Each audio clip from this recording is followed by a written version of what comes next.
Welcome back to Your Average Witch, where every other Tuesday we talk about witch life, witch stories, and sometimes a little witchcraft.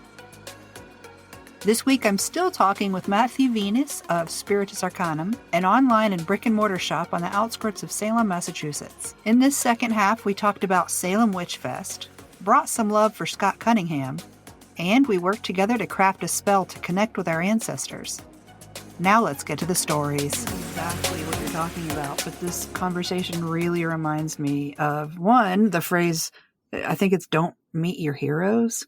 And number two, Neil Gaiman and the Harry Potter franchise. Yeah. And all these people that we hold up and hope they're great, like Joss Whedon. Yeah. And it turns out they're kind of shit people. Yeah, it's kind of for me, there's also this like no gods, no masters, like kind of kill your darlings. I don't like being told what to do, so I kind of fall on that part myself. Yeah, I don't do it. Well, and the interesting thing too is like I don't do well with authority, and I'm not a joiner, so it's fascinating that I actually have found myself in some of the practices that I have. But because I have been, I mean, and I actually, the things I am saying here, I'm also saying to some extent based on my own personal experiences. I've definitely had teachers throughout my years, but, I didn't join into any lineaged, initiatory, closed practices until quite a bit later in my life. And I was like, oh, wow, I really wish to some extent that I had done this when I was younger. Do you know what I mean? Because it would have, I think, helped shape me in ways that are really meaningful. And so, not that I begrudge where I am and the things that I'm doing, but I think that I recognize that and I look at that in contrast to contemporary witchcraft. But back to your point, yeah, I don't like when people ask me like, oh, who is your favorite celebrity? Like, I don't have one. I don't, you know what I mean? Like I might like certain movies or I might like certain actors and things like that, but I don't have that gene, I guess, that wants to treat celebrities or authors, or I just don't like putting people on pedestals because I feel like it's unrealistic. You know what I mean? Yeah, sure. As a child, I loved Bill Cosby. How'd that work out for everyone? Oh gosh. But I mean, that's a part of it, right? It's like I think that ultimately I recognize that even as much as someone might have a flashy exterior or be able to create beautiful art or anything really, doesn't mean that they might not also be a human being. That doesn't necessarily mean that they're problematic in the way that like Cosby or perhaps, Neil Gaiman or whatever are. But, they're still human beings. And I have experienced as a teacher, and part of the reason why I even say that thing from the beginning of my classes now is because I have experienced people that have put me on a pedestal that I never asked to be put upon. And then the moment that they realize that, oh, I'm an actual human being that has struggles like anyone else, that it's almost like I've let them down. And I'm like, but I never asked you to do that. And I never told you to do that. And I don't like that you did that. You know what I mean? Like I'm not letting you down. You've created a false image of me for yourself that actually was about suiting your own needs and your own purposes, and less about acknowledging who I actually am as a person, and that's and I think culturally that happens. So when I know, for me, when I know that I feel like someone might be doing that with me, I really try and nip that in the bud, because I don't feel comfortable with that. Of course, there are plenty of people in this world that will absolutely court that because they love to have their ego fed or they love to have power over other people and things like that. And that's the type of shit that you need to look out for. Anyone who's too happy to accept that type of a role are usually the type of people that are going to lead to more problems. But so anyway, but I do think, yeah, there's an inclination amongst, I think, a lot of people to, because we like something that someone does or something that they did made us feel a certain way, to kind of then put them in the role of like daddy or mommy. You know what I mean? Or hero, or this like kind of almost superhuman status that then when you find out that, oh no, they're in fact very human and actually have allowed perhaps all of this kind of to feed their ego in ways that has led them down some dark paths, it can be incredibly heartbreaking, right? So yeah, I have a hard time, for better or worse, because I do think sometimes it's not always the best. For better or worse, I would say I don't have heroes. I have people who do things that I like, and I like the things that they do, and that doesn't mean that I ever have considered that they could potentially be totally infallible. Man.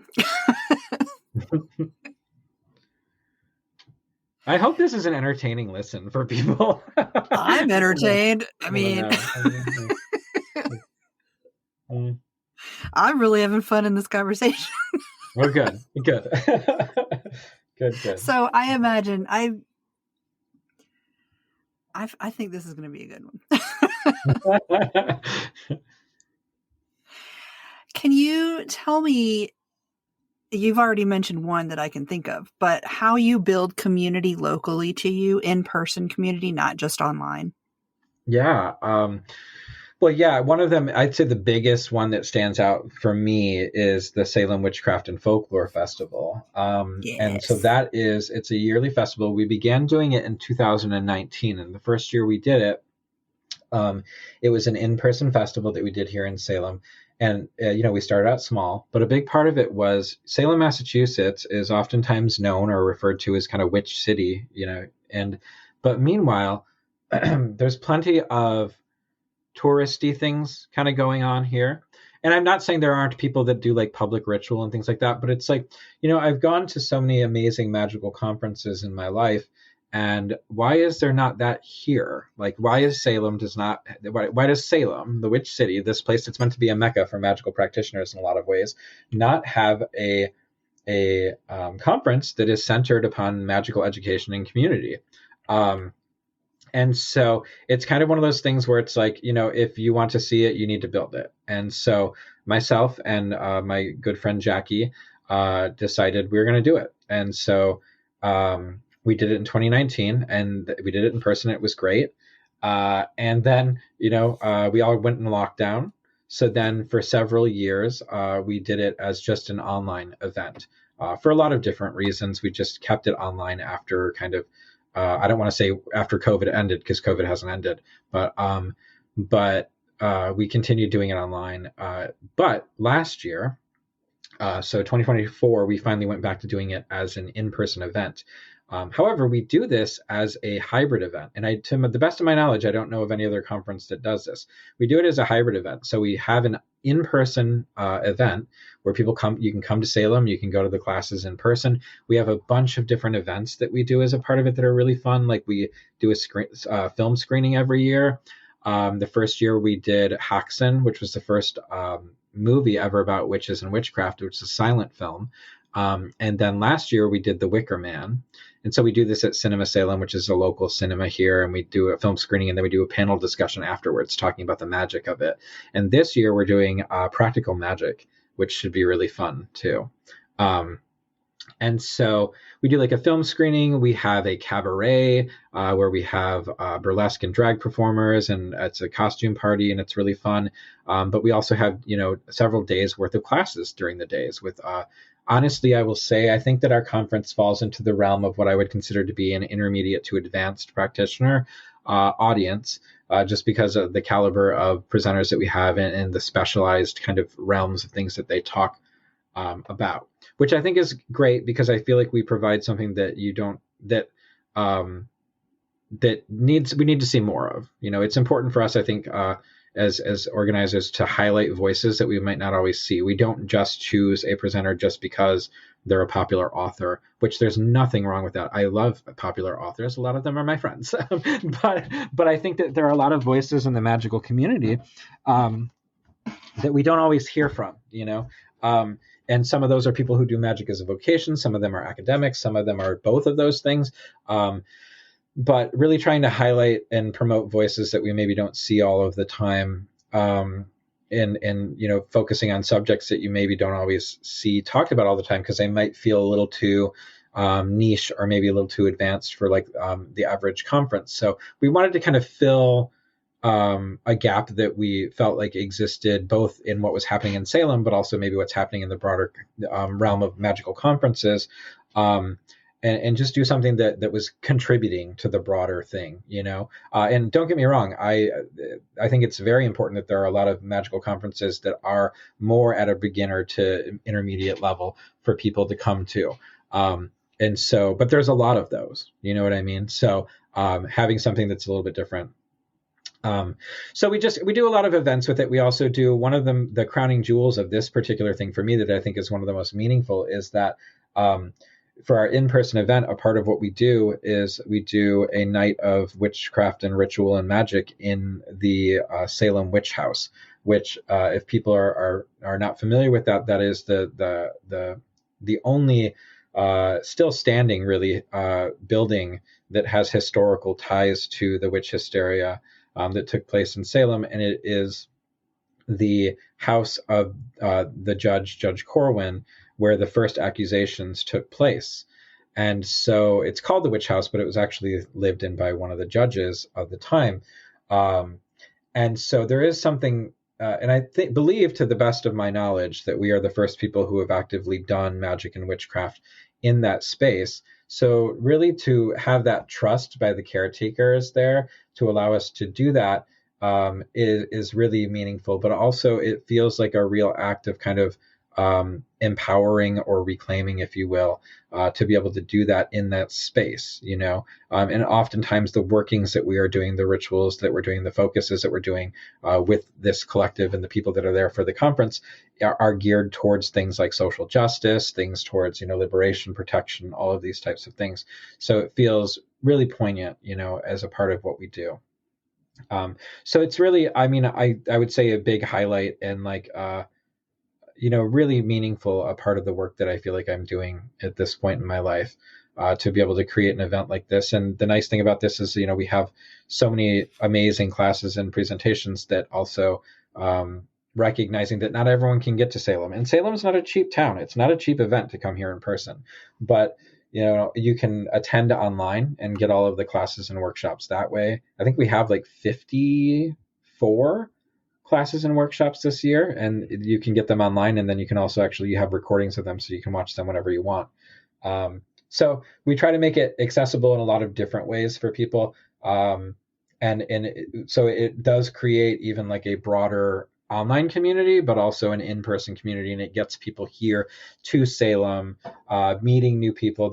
And also I love seeing people from kind of different corners of the magical world or witchcraft world kind of connecting with each other, like people that may be really serious academic occultists, like hanging out with folks that are predominantly known for being on TikTok and things like that, but them finding this connection and forging new friendships and making common ground, where if we were just existing in the realm of like internet or whatever, maybe they would never really interact, you know.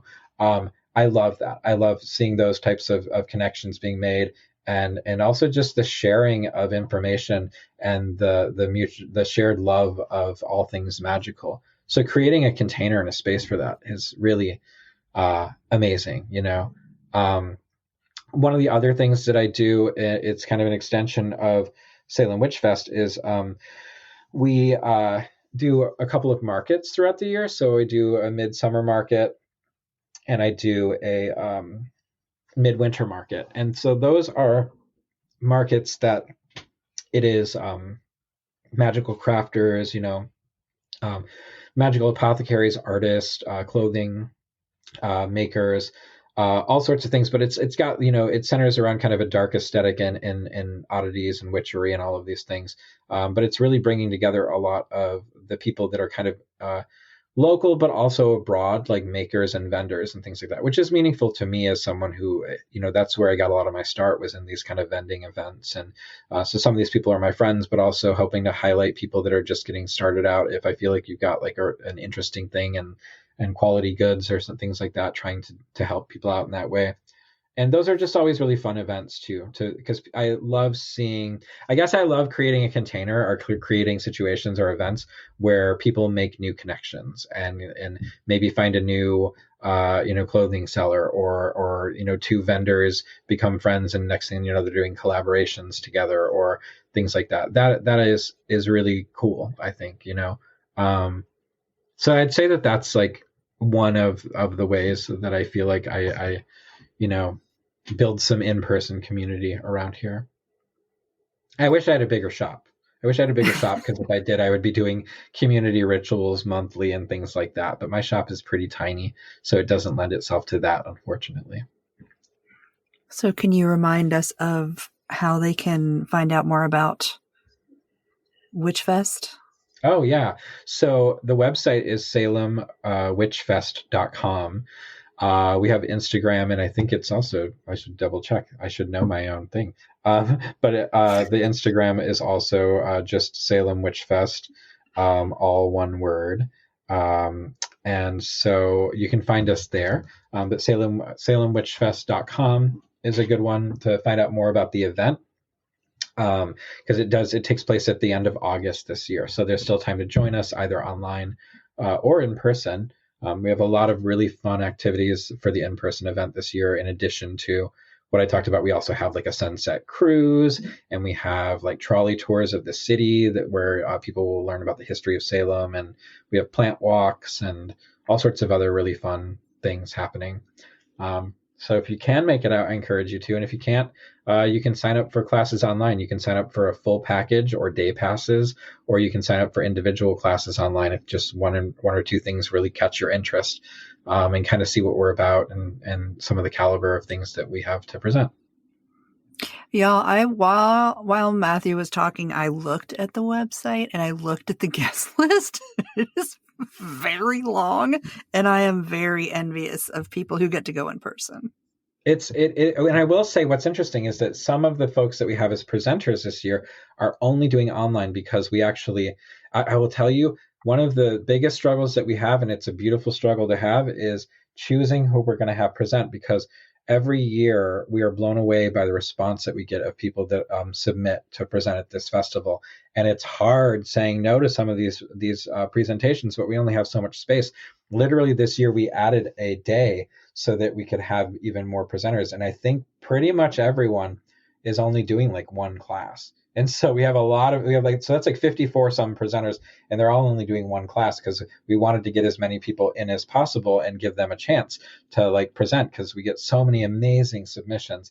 And so it's always hard to make that choice. But so we have 3 days of in-person classes, which those run Thursday, Friday, Saturday are the in-person classes, but they are also live streamed. So people that are attending online can do those as well. But we also have an additional 3 days, which is Tuesday, Wednesday, and then Sunday, that we have those additional days that are just online classes. And what that allows is that we have presenters that also live in other parts of the country that couldn't make it to Salem necessarily, that are presenting some of those things, or just other people that are just doing those online. So it's like a Zoom class, specifically just for that. So all told, it's like 6 days total of classes. And 50 some odd classes. And the cool thing about it, that if you come to the in-person one, I don't know about you, but like I've gone to so many amazing magical conferences, and it's like, wow, why are like these 3 classes that I want to attend, all of them happening at the same time? And this way, even if you come in person or if you're online and there's something going on at the same time, it's all being recorded and you can get access to those recordings. So you don't have to miss anything really. And so I just think that's kind of an amazing thing to think that, like, this year alone, if we've got 50, I think it's actually 52 classes going in, let's say on average, that, we're looking at a 2-hour class. So we're looking at 104 hours of classes and information on so many different magical subjects. And, we strive to, we pay all of our presenters, and we try to pay a competitive rate, because we recognize the time and energy and effort that goes into this, So sometimes people will be like, wow, your festival is kind of expensive. And I get that. But part of it is when you look at what it is that you get as far as the number of classes and information, and the fact that we're also really trying to pay our presenters, that's a part of it all, So I get that. And for listeners, if you remember Brett Hollyhead, who was on just like a couple weeks ago, maybe a month, I don't remember. Time is not real, but they are one of the presenters, and that was a pleasant surprise to see that when I just glanced. Yeah, Brett's going to be one of the ones that we'll have doing online, because they can't make it here in person. So we've had Brett before, and Moss, And I think some of the other folks you've had on your show, Nicholas Pearson, I think, have you Yes, had a Ben lot of Simpson? familiar names. Yeah, yeah, yeah. Austin Fuller. Marshall is not presenting this year, but Marshall is going to be there. Um, I don't know if Tempest, you've Corey Cadmus. Hutchison. Yeah. Cadmus is going to be there. I don't know if you've ever had Frankie Chaotic Witch Ant on your I so show. want to. Yeah, they're going to be, you should. They're great. And they're going to be presenting this year. They attended last year as an attendee, and they're so wonderful. And I'm really psyched to see their presentation this year. So yeah, it's a really great time. If you can get out here, if you've always wanted to come to Salem, I can't think of a better opportunity to do it. But if not, there's a lot of great opportunity to check out classes online, and kind of see what we're doing. Yeah. Okay, think about the 3 biggest influences on your practice, whether they're people or pets or other animals or a plant or like a book, a scientific theory, whatever. Oh, Thank okay. them Yeah. for the effect they have on your practice. I love that. Well, I didn't think about that as like a broader. I will say, okay. Um, Firstly, and this is sometimes a shocker to people, I owe a great deal of thanks and gratitude to Scott Cunningham. And I understand sometimes, particularly from a contemporary or modern lens, that people have their criticisms of Scott Cunningham. But if it weren't for Scott Cunningham and his work, I wouldn't be doing what I'm doing. And I found his book, like Wicca, A Guide for the Solitary Practitioner, but more importantly, his Encyclopedia of Magical Herbs, as well as his book, Incense, Oils, and Brew, when I was about 12 to 14 years old. And that stuff really led me down the path that I am doing today, and was also very approachable for me at that age, and so I owe an absolute debt to him, because I really don't think that this is what my life would be, or this is the work I'd be doing, if I hadn't found him at the time that I did.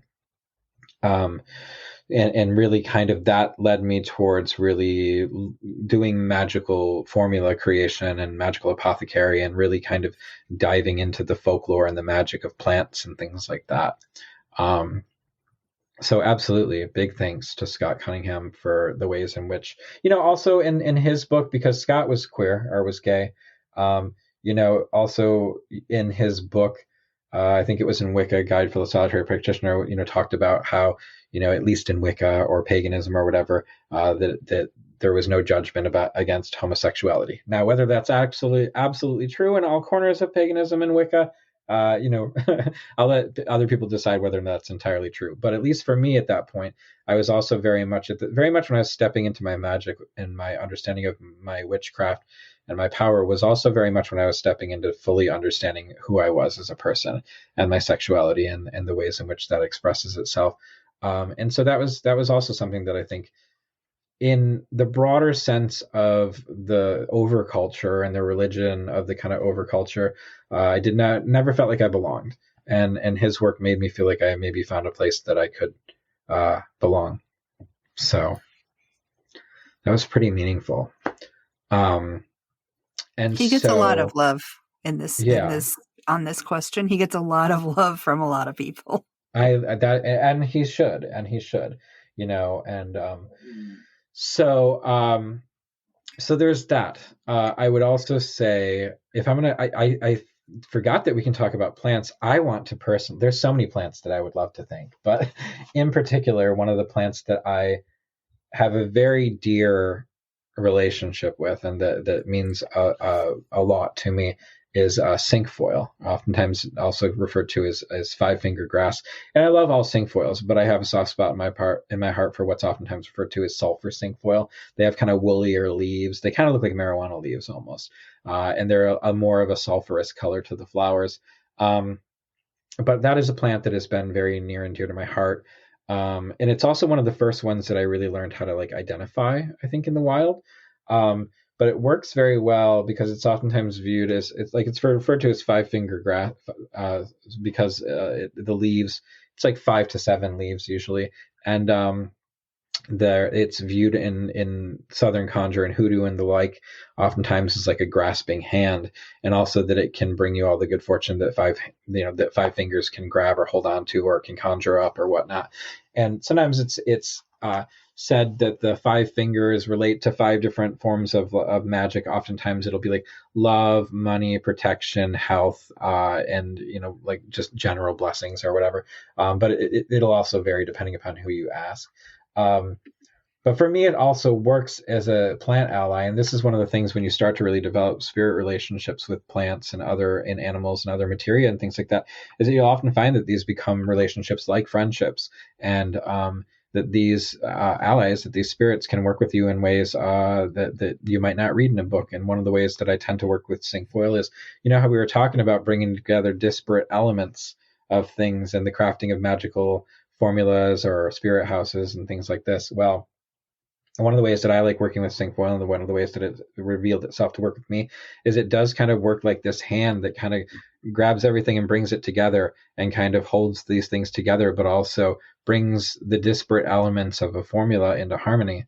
All of these different kind of spirits working in concert. So we might almost view the hand of Cinquefoil for me, and the way that it plays out for me, is to be the conductor of the orchestra that's playing together in this thing. So deep love for Cinquefoil. And lastly, and this is one I'm going to try not to get too emotional about, we'll see how successful I am, is my mother, who passed away a couple of years ago. So she, I think, a lot of the qualities, there are qualities that I see of my mother and myself that I'm not always the happiest with, but ultimately I think that there are a lot of the things that I think are some of my greatest virtues I got from her. And not only that, really the level of support and love that I feel like I was shown growing up. And I understand that, there's a lot of people in this world that don't get that. And being able to be celebrated for who I was as a person, and to have my mother be excited by my uniqueness and creativity, and oftentimes maybe afraid for me, because she grew up in a different generation and worried about what people might think or what struggles I might face by being kind of different than the status quo. But I also think that my mother, in her own way, was definitely very proud, but I think in her own ways kind of blown away by my audacity sometimes, because she very much grew up in a what will the neighbors think kind of household, Yep.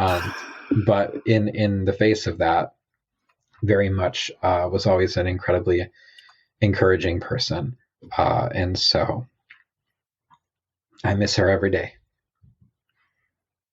She sounds awesome. She was. Yeah.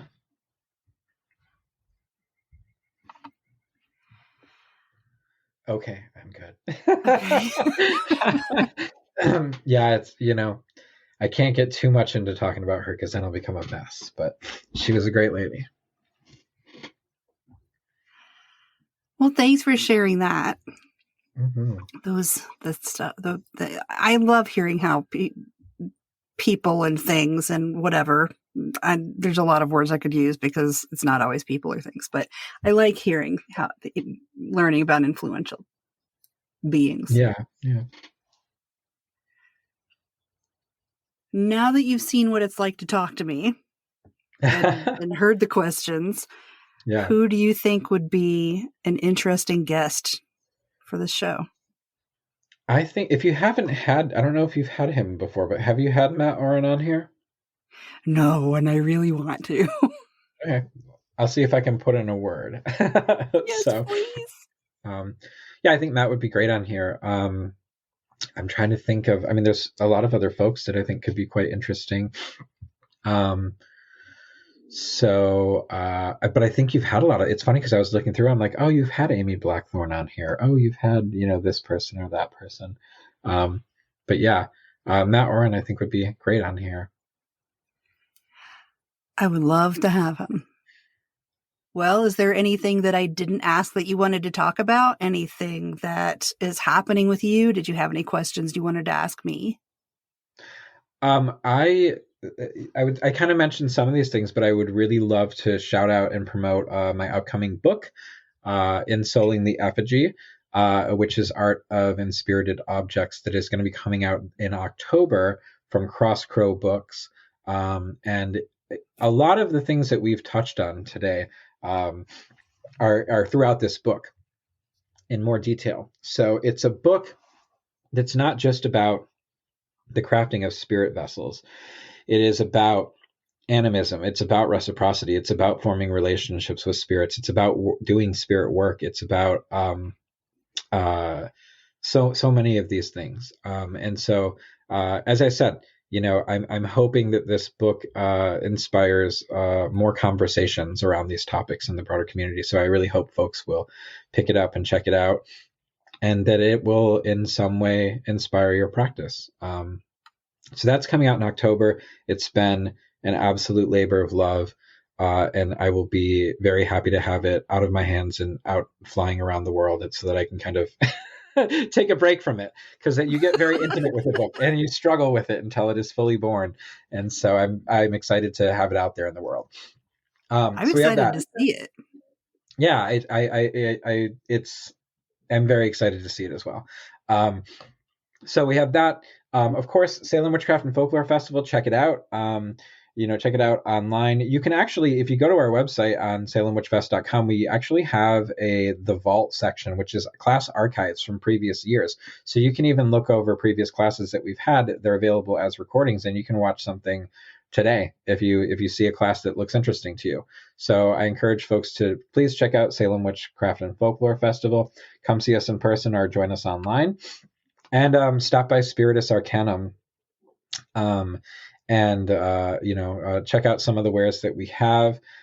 For your listeners, I will have a coupon that they can utilize for the next year, and it will just be all caps average witch. And if you use that at checkout, you can get 10% off of your purchase. So fancy. Feel free to check out the classes and courses that we offer through there as well. A lot of those are available as recordings, or there may be classes I just started the next round of my Foundations of Witchcraft course, which is 13 months of animist traditional witchcraft. So we just had our first class session. The next one will be next month. But all of those things are also recorded, so folks can jump in and catch up and things like that. So you could do that, or check out some of the other classes and courses that we offer. Some are taught by me, and I also have guest teachers for some classes as well. We actually had Amy Blackthorne not that long ago did their protection magic as 3 classes through the Spiritus Arcanum, which was great. That's cool. Yeah, those are the main things. Check those out. There's always some interesting things going on. Feel free to follow me on Instagram. That's where I tend to update about what's new for Spiritus Arcanum. So it's just Spiritus_Arcanum. Thank you. Absolutely. Now, the last 2 things that I ask, thing number 1 is please recommend something to the listeners. It doesn't have to be witchcraft or witchy or magical or any of that.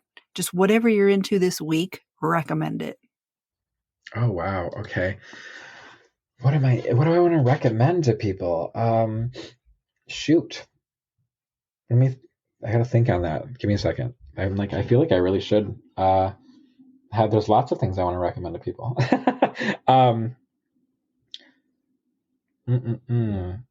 While you think, I'm going to tell everybody, if you're in Tucson, I discovered Bosa donuts, and those are the best donuts I've had in my freaking life. What are they Get called? one. Bosa. What are they called? Bosa? BOSA donuts. I've it never is heard a of local that. chain. It is. Okay. They're the best things I've had. They're the best donuts I've ever had. I love that. Okay. Pressure. What am I going to recommend? I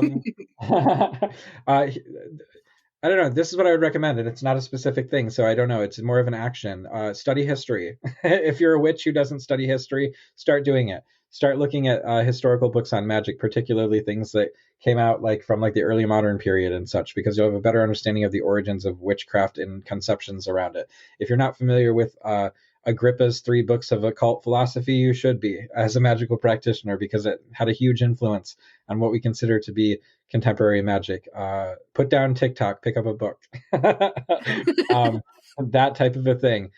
Because a lot of what is being marketed and sold as witchcraft or magic, even in a contemporary setting, has no basis in the history of magic. And we have a long, vast, and varied record of the history of magic that has just been, and honestly, we live in an absolute golden era of having access to that information that you're missing out on if you're not looking into historical magical manuscripts, grimoires, books on magic, and all of those things, because it does really help put into perspective the ways in which magic has been understood, the ways in which witchcraft has been understood for the vast majority of their history throughout this world. And a lot of what we see on social media is, I'm not going to say it's ineffective, but I will say that it's contemporary imaginings and not necessarily actively embracing the deep heritage and history of magic as it truly exists throughout history in the world. So that's my recommendation. Study history as much as possible. Be curious, be inquisitive. And even with all of that said, and to touch back on something that I talked about earlier, I always encourage folks, to also question authority. Recognize the source that you're getting your material from. Recognize it may be problematic, but that doesn't mean that there may not be some nuggets of gold to be found amongst a problematic pile. There are good ideas in bad books and bad ideas in good books. While I do love a snack recommendation, this sort of recommendation is actually my favorite. Snack recommendation. I mean, yeah, I snack enough. I should have something for this, so I apologize. Not everybody is a Taurus. I get it. Yeah. But yeah, that's my recommendation. How's that? I love it. It's great. I love that type where there's so many little bits of nuance and information that are applicable. I love it. Good. So the last thing is, please tell me a story. It can be a story from your life, the kind that you would sit on a porch and you're just hanging out and you're like, hey, remember that time this dumb thing happened? That sort of story. Or it can be a story from your childhood that you heard that you loved.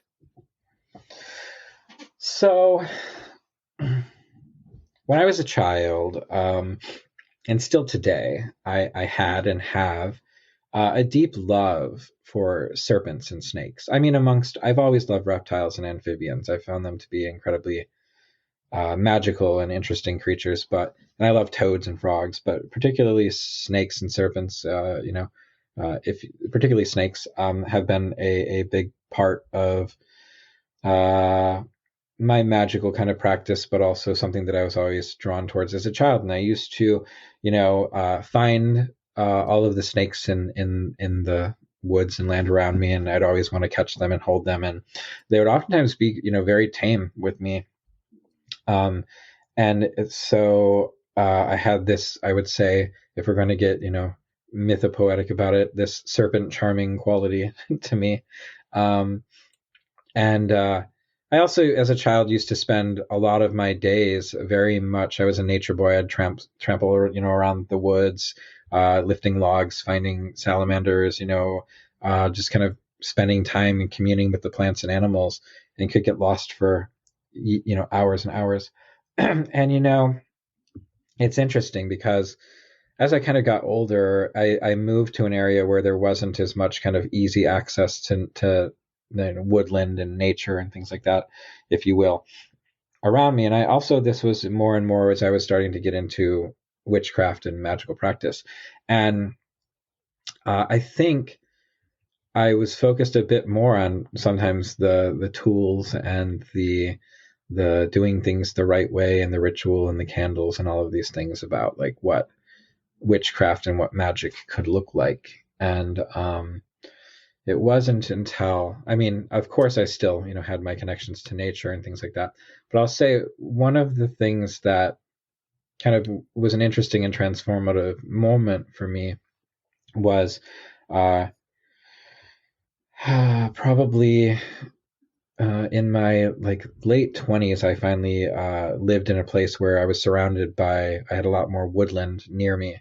And the area that I lived in, I developed my magical practice. I certainly worked with plants and things like that, but I wasn't necessarily growing them and what have you. But um, the the land around me also had all of these beautiful kind of different variations of natural landscapes. So there were areas that were like a meadow or areas that were swampland, and there was a stream running through it. There was a coniferous kind of area of the forest, a deciduous one. And I spent more and more and more time walking this land, and in doing so, learned a lot about the landscape itself and the spirits that live there and the ways that they existed kind of in concert with and in reciprocity and reliance with each other, just by watching and just by observing. And it's fascinating what you can learn if you're able to have access to natural places, what you can learn about those places just by walking them week to week and seeing what new growth has happened or what has died away, or perhaps what bones you find while walking in the woods that have been left from the previous winter, um, and things like that. So I did feel myself, I think this is where I was deepening and really started re-embracing, I guess is what I would say, the animist part of my craft and truly connecting with the spirits of the land. Which I think is a really integral part of the form of, I tend to refer to my practices, folkloric or traditional witchcraft. And I think that's a big part of traditional witchcraft is having a relationship with the land that you're on. And that you could live in the city or the country, it doesn't matter, but understanding and having a relationship to the land that you're on. And I think this is an area where this really was awakened even more so for me, was truly being able to identify the plants around me and the animals around me and recognizing what fed on what, and reawakening this awe and wonder, and connection that I feel like I hadn't really felt since I was a child. And so to kind of put it into like a perspective for me, one day I remember I had a lot of really amazing experiences just walking the land and kind of the messages that would come or the animals I would see or the things that I would stumble upon, like a certain plant that wanted to work with me or a certain type of animal bones that I worked into magical objects or fetishes and things like that. And also giving offerings back to the land and connecting in that way. But one of the things that really stood out as a truly meaningful and magical thing was one day I was walking through this meadow area of this land, and there was this tiny little stream kind of running through it. And I was walking, and I saw a little garter snake on the other side of the stream, and it was staring at me. And I started moving very slowly because I didn't want to scare it away. And I kind of locked eyes with it, and I kind of crouched down a bit, and I started kind of mentally speaking with it, if you will, and assured it that it was safe and I wouldn't harm it. And I beckoned it to come closer. And this little snake started slowly coming closer and closer to me and literally crossed this little stream, and approached me slowly and curled around my foot. And that for me was a truly magical moment, and not only just with serpent, but and many who may be familiar with ideas or concepts such as the genus loci and things like that oftentimes know, and it exists in many different cultures, that oftentimes the spirit of the land will present itself as a serpent. And for me in that moment, it was kind of a reaffirmation of a lot of things, but also my relationship to serpent, but also kind of feeling a bit embraced by the spirit of that land. That is the frickin' sweetest. Well, thank you. Yeah. That sweet little baby. That sweet little baby. That sweet, sweet little baby. Yeah. And it was very that. Yeah. I love it so much. I'm kind of nervous about this next part because I don't know how different our practices are, but will you craft a spell with me? Let's find out. Okay. Let's find out. What I'm curious about this. So when you say to craft a spell with you, what are we doing? Okay, we are going to determine oh my God, the word has just gone away. My brain keeps saying, you mean intuition. It's not intuition. The meaning, the point of the spell. The intention is probably yes. what you're looking for. Yeah. Determine the intention of the spell. Okay. Yeah. And then figure out how we would do that together. Okay. I'm a dirt witch, and I tend to just think, I need to do blah, blah, blah. And then I go outside and I wait for something to say, hey, this is what I'm here for. And then I pick it up and I use it. I love that. I'm definitely here for that kind of thing. Let's say that somebody wants to do dream magic for connecting with like the dead or their ancestors. How do we like that? Ooh, okay. Yeah, does that get the juices flowing? Is it me, or is it we're helping someone else? It could be you. It could be you. It's you. Because I would like to use things that have meaning for, I'm going to say my granddad. I don't know. Granddad. Yeah. Who was a gardener. Mm-hmm. So tomato leaves. Okay. And asparagus plants, like the berries. Mm-hmm. Those are two specific memories that I have of him, with him. Well, and I think that what you could working with some of that, and also even just the fragrance of those things, right? Because we know how much scent is tied to memory, and that becomes a magical key, right? Yeah, absolutely. I love that. I would say things that I would maybe consider, like perhaps crafting like a charm that could live under the pillow or be hung over the bedpost, like a bag. Like a bag that could be. Yeah, that you could put some of the plant materia in, and then maybe even add other plants that you associate with dreaming. One of my favorites for this, of course, it's one of my favorite plants, period, is I love mugwort. Me too. I was just going to say that. And I think, one of the things that's fascinating about plants too is, if you are lucky enough to live, like mugwort is everywhere here. It's wild. The funniest thing ever, because where I lived in Michigan, there was not mugwort growing everywhere. And when I moved here, because I grew up in Michigan, I moved to Salem about 16, 17 years ago. And I should also say, I moved here because I actually ended up in a relationship with someone who happened to live here. Living in Salem, Massachusetts, and becoming a professional witch were never really on my on what I thought would happen in my life. So it's fascinating. 12-year-old me would be totally jazzed about this, but it was not what I set out to do. But I brought this big mugwort plant with me because I brought it from home because I was growing it in a pot, because I love mugwort. And my partner at the time, who I moved out here with, was like cracking up, laughing at me that I brought this big mugwort plant here because it literally grows everywhere. It's all over the place. But more to the point of this, I would say, if we're looking to connect with spirits of the dead, perhaps gathering mugwort that you find growing at a cemetery, if you can find it. Or if it has to do with the realm of dreams, maybe seeing if you would find a mugwort plant growing near like the ocean or water somewhere, right? That then it kind of brings, by the virtue of where it's growing, its association with either like the ocean or the water, those lunar type of elements that are tied to dreams and intuition and psychism, or, if it grew in the cemetery, its connection to the realm of the dead. See, if I want to, I'm in the process of creating a space where mugwort will grow, but it's not going to grow in Tucson. That is difficult. So I've been trying to think of a plant that works the same way in my yard specifically. I'm sure I can find things outside my yard, but I am talking about. It's great if you can find something. The 2 acres where I live, the way I interact with these beings, what I can use. Mm-hmm.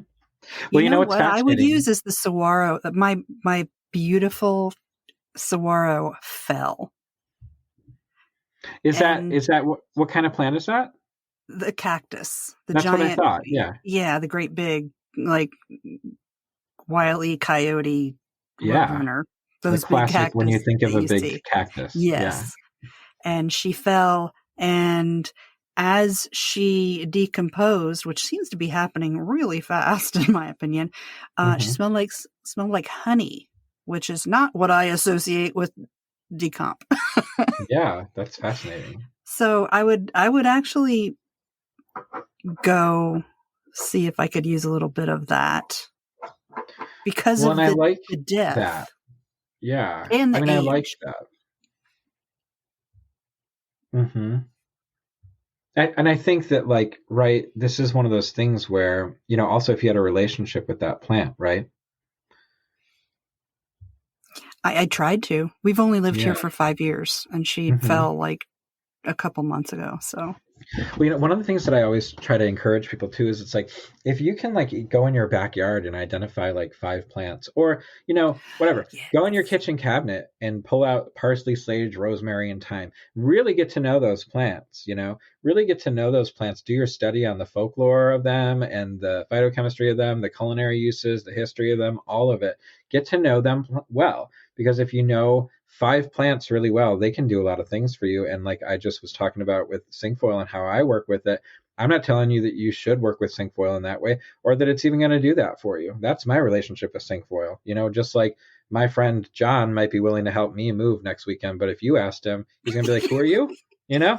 So sometimes it's Yes. about developing those relationships. But if you have some, sometimes plants will reveal to you ways that they can be worked with that are not necessarily traditional ways. I'm not going to suggest that you bring that into something that you're going to ingest or utilize as medicine, because don't want anyone to die. But this is a part of forming relationships with the spirits of things, right? Is getting to know them better, and sometimes they offer mysteries or other ways. So maybe this cactus, that's one of the ways that it works with you.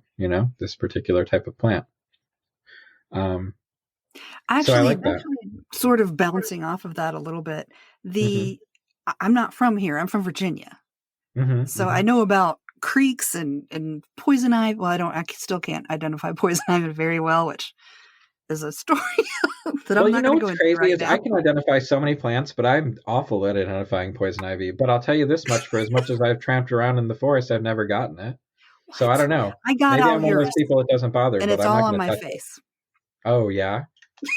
It's always on my face, and Oh it's always a no. surprise because I don't know what it looks like. But it is wild. I'm just not very good at identifying it. There's a million other things I can identify, but that one, it's Yeah, like there's tons. But here, intentionally and elusive not for only me. can I not identify or it takes me a while to identify them, but Hmm. the American Southwest is not one of it's not in the books. Nobody knows what brittle bush is or creosote or Hmm. Hmm. I don't know what that other some kind of pokey there's like scorpion weed. Nobody knows what that is. Nobody knows what to Right. do with it. Palo verdes. Hmm. And I'm not going to go knocking on the door of the local indigenous people and say, "Hey, can you educate me just because I'm standing Right. here Yeah. asking you to?" That's not their job. So I have Yeah. to Can figure you out give me my your own secrets, please? ways. Yeah. Yeah. Yeah. Yeah. So I Hmm. figure out my own ways of doing it. Yeah. Well, and I think that that's a way of doing things, is like developing your skill set and being able to speak to, hear, form relationships with spirits. Plant spirits is a great place to start, when people want to start working with spirits, and kind of grow those relationships and see what is revealed to you and how it works for you. If a plant tells you it can do something magically, or it'll assist you in doing something magically, give it a go, give it a try. If it doesn't work out, you'll be like, I don't think you can do what you said you could do, or maybe my intuition is off, or whatever. But like this is also a good way of starting to understand how oftentimes spirit relationships work. And usually in a somewhat safe way. Not that I'm saying there aren't plants out there that can kill you. There are. The stuff here Oh, just wants to stab you. yeah, fair enough. Yeah. So, um, but yeah, so forming those individual relationships. So so far, we've got, you said tomato. Yeah. We got a bag that we're putting tomato in. And what are we putting else? We're putting tomato leaf, and you said, which is a nightshade. So that's fun. And then What else were we Asparagus going to put in there? berries, Some berries. Yeah. mugwort. Mugwort. Yeah. Ideally. And if I And then, can, if I get permission, then some of the saguaro from the yard. okay. I like that. Um, let's see. I stones could be a thing, you know. Um, it's interesting because I would be like, oh, if you can find, if there's any like animal dens around you, like if you're out and there's any like you see, like I like sometimes like for doing that kind of underworldy type of access things, if you find like an animal den in the woods or somewhere, if you can get a stone from near the opening of an animal den Oh, as kind of like an access point to kind of underworld working, right? But you know, you could, if we're also talking about trying to work with the realm of the dead, maybe a stone or some dirt from that is gathered from near the cemetery gates. You know, all of these things, I believe, you know, it's always important to leave some kind of offering, whether it's a bit of tobacco or you know, breath or song or a coin or different things like that. But maybe a bit of that goes into it, right? Or less a yes. stone from one of those places or a bit of soil gathered from these places. Do you speak when you do this sort of thing? I generally don't, unless I there's like a oftentimes, specific thing where I I just sometimes, repeat it over and over again. yeah, I do like to speak when possible because I do, as I kind of said, you know, I think there's power in word and power in the breath. Um, and so oftentimes I do think, so this is another thing that I oftentimes will say to my students, is that there's power in the spoken word, and in part because I can have a concept that exists in my brain and its little synapses firing about, but it's kind of contained, right? It's kind of contained within my body uh, and within myself, and it hasn't really allowed itself to quote unquote manifest or escape or be out there. When I start to speak something, it is the first step in that thing manifesting itself outside of my own being, um, where the words themselves, the timbre of my voice and all of that causes the air to vibrate, and so it's pushing this thing out, and it's the first step towards that thing not just being a contained concept or intention, but actually something physically manifest in the world around me and manifesting itself through the exhalation of air and the vibration of sound. And that I also think that when we make that mental shift into like I'm not just speaking in my everyday voice, I'm speaking in my magical voice, and conjuring forth the attention of spirits or whatever, that it can add some oomph, you know, that is not otherwise there. I think there are certainly times to be silent or to whisper. You know, you don't have to declare things out loud. There's certain workings where I'll be muttering my way through things or humming or whatever, but I do think there's a power in the words. So I oftentimes will call upon, you know, spirit of mugwort. I call upon you to bring forth your virtues, let's say, you know, your lunary virtues of insight, of dreaming, of calling upon the spirit realm, that you may assist me in dreaming of my dead, that I may better know them, you know, things like that, speaking forth to the different materia as you're placing it into the bag or container. I do that. I just don't say it out loud, but I like the idea of the vibrations moving. Try And it. I Yeah. use breath stuff too, but I just That don't stuff is say the great. Yeah. words. Yeah, yeah. Try it sometime. See how it works. And I think it's interesting on some level because it feels silly for a lot of us at first, you Yeah, know. that's why Um, that's a me thing. yeah, but that's, I think it's a cultural thing too. But it's like it feels silly, but do you believe in magic? And like, so it's kind of one of those things. Allow yourself to get a little weird. Allow yourself to be a little bit uncomfortable because at this point, when I speak out loud when I do magic, I don't have a second thought about it. Do you know what I mean? Like I don't feel weird about it anymore because I recognize the benefit of it in my own practice. And you know, again, I'm not here to tell anyone else what's going to work for them or their you know their business. But give it a try. If you've never done it before, give it a try. I always encourage my students. I'm like, you know, try it several times and see how it works for you before you decide it doesn't work for you. And I you know, but I always encourage people, give it a try, see if how it feels for you. Once you get past this feels a little weird, you know.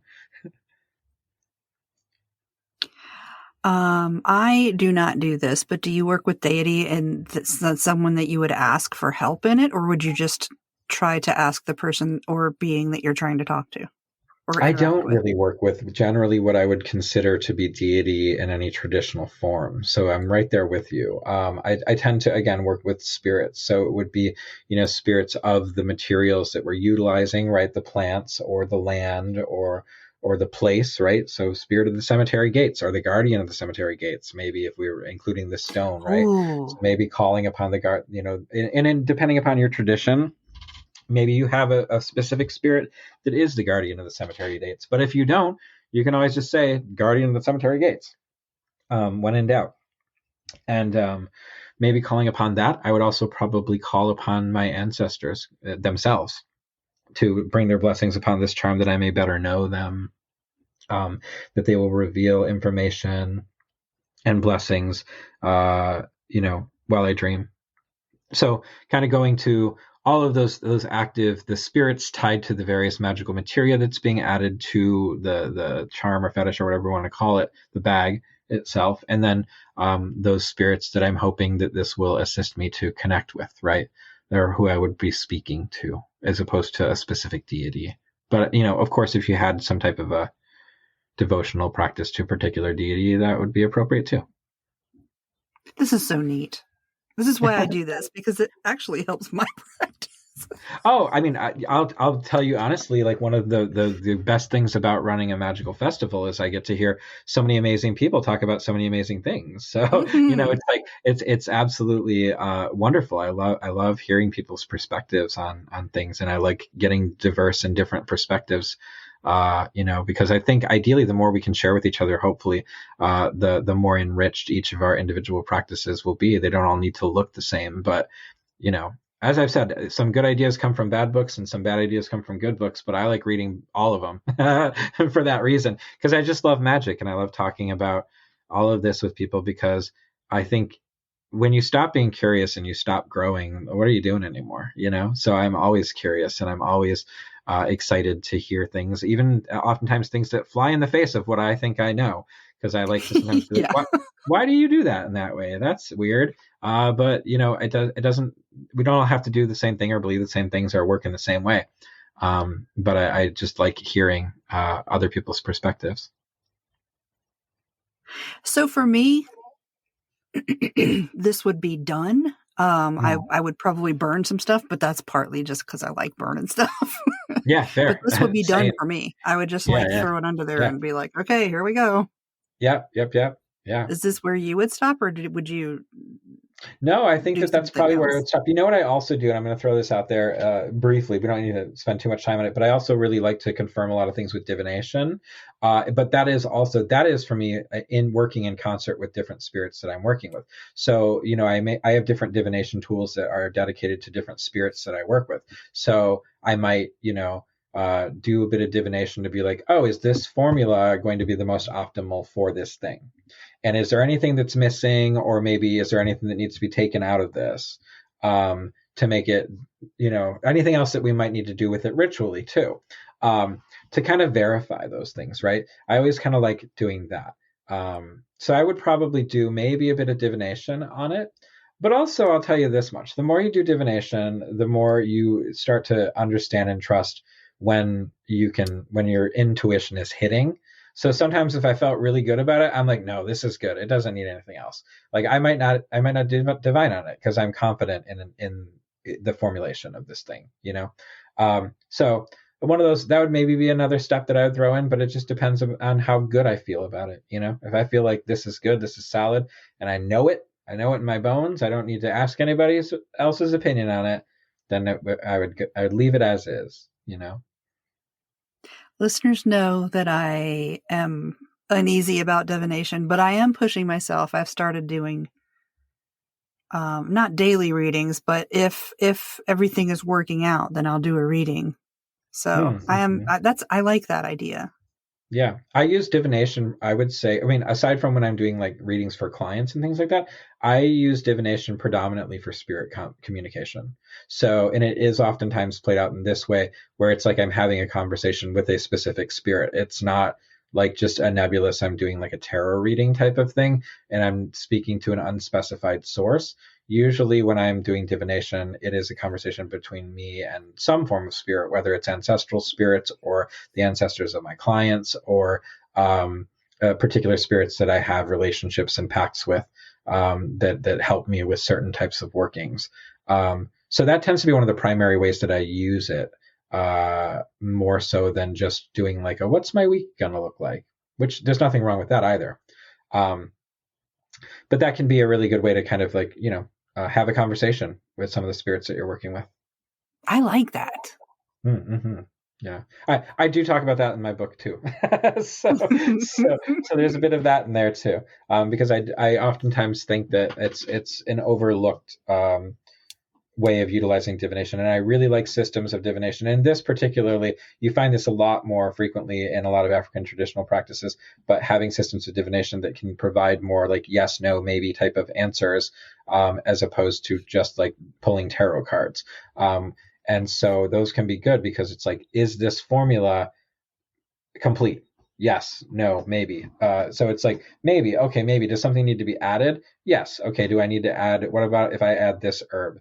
No. Okay, what about this one? Yes. And you can sometimes feel those things out, and it actually helps you develop your own intuition, because it's like you have to still come up with the questions you're asking, and how are you being led to answer those questions, or ask those questions rather. It's usually by your own intuition that's guiding you towards the things. So sometimes it's like I'll be doing a form of divination to confirm something, but it's like I almost already know the answer. I'm just doing it to confirm, and it comes up like yes, and it's like cool. So my intuition is like really on point. I felt that out and I was right, but it's getting that confirmation. So it has this dual purpose of furthering and developing your spirit communication, but also furthering and developing your own confidence and intuition, and being able to tell when you're more on point with something as opposed to perhaps off base. Thanks for listening to this episode of Your Average Witch. You can find us all around the internet on Instagram at Your Average Witch Podcast, Facebook.com/groups/Hivehouse, at www.youraveragewitch.com, and at your favorite podcast service. If you'd like to recommend someone for the podcast, like to be on it yourself, or if you'd like to advertise on the podcast, send an email to youraveragewitchpodcast@gmail.com. Thanks for listening, and I'll see you next Tuesday.